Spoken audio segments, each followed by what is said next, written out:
Notre bien-aimé Seigneur Jésus, dans ses paraboles les plus simples, nous rappelle que le royaume de Dieu est semblable au trésor caché dans un champ et qu'un homme vient à découvrir. C'est la joyeuse nouvelle. Il le recache et il s'en va, ravi de joie, vendre tout ce qu'il a et acheter le champ. Matthieu 13, 44, 46. Le mot-clé de cette parabole, ce n'est pas qu'il faut tout vendre, mais bien que l'on est ravi de joie et quand on est ravi de joie, alors tout simplement, et comme sans y penser, on vendra facilement ce qu'il faut vendre, on se débarrassera de ce qui encombre, et il faut être ravi de joie.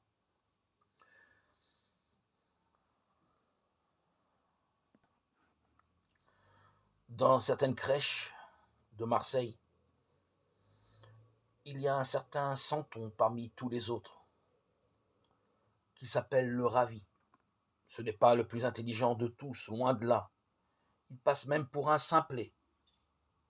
Il n'a même pas un cadeau à apporter comme tous les autres qui ne viennent pas les mains vides. Mais il est ravi, ravi de joie. C'est le ravi, comme ça, il est appelé. À Marseille, on dit le fada, c'est-à-dire celui qui est touché par une fée. Pour nous, la fée, c'est la grâce, cet échange d'amitié avec ce Dieu dont on se sait aimer, qui a cette tendresse miséricordieuse de porter le regard sur son peuple. Alors se produit infailliblement le ravissement de joie. Ainsi notre foi, notre christianisme, est ce double courant de joie qui va de Dieu à l'homme et qui remonte de l'homme à Dieu.